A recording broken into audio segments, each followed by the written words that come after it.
You know what the real problem is? The real problem is you're full of crap, and you know you are. You have an unnatural relationship with alcohol, and you're so full of crap, and you're so full of your own head that you don't realize that how it's affecting the people in your life. You don't realize how it's affecting yourself. It's affecting your health, although you're not ready to admit it. You're drinking far too much on a regular basis, or you're binge drinking on a on and off basis, but it's affecting your life. It's affecting your job. It's affecting the relationships in your life. And yet you continue down the same path, and it's only going to get worse and worse. But you don't have the ability to recognize that, and maybe the people in your life aren't coming forward to let you know how they feel and it's how it's affecting them. It's very important for family members to do that. So you're full of crap, and let's delve into this a little further. Now, subconsciously, you might realize you have a problem deep down inside. In fact, you might even realize it's hurting yourself. But you're in deep denial, and you like the path that you're on. You kind of like alcohol. You like the feeling it gives you. You like being able to hide your emotions, whether you realize that or not. You're not facing what the reality of your life.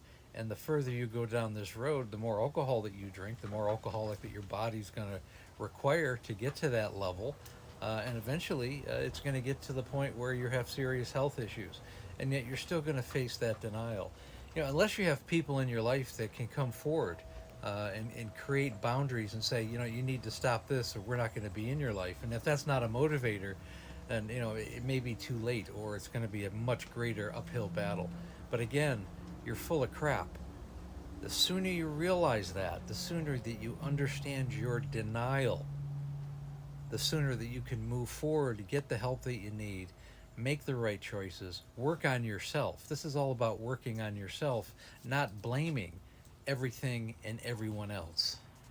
So if you have the tendency, and if you do, to blame everybody else, you blame your parents, your spouse, your school, the government, your friends, your family, your job, all these other stresses, life in general, and you're not looking inward, you're not working on yourself as a human being, bettering yourself, and if you're willfully ignorant of how you're affecting the people in your life, well, maybe you ought to rethink your day-to-day activities and rethink the conversations and the relationships that are in your life. Think about those, because that's ultimately what it affects. It affects everybody in your life as well as your own life, and it's not a road you want to continue to go on. Because really, at the end of the day, you're not going to be able to move forward until you can look in the mirror, look at the man or woman in the mirror, and admit that you have a problem. That's when you can move forward, when you can begin to work on yourself and reach out for that help. And when you're ready, click on the link above, schedule a breakthrough call. I've helped thousands of alcoholics, but just as importantly, I've helped their families. And again, please like, share, and comment. And again, we have a Facebook group called Amanda, A Cautionary Tale of Alcoholism. It's become quite a good support group, and we go over these issues every day. And again, thanks for listening.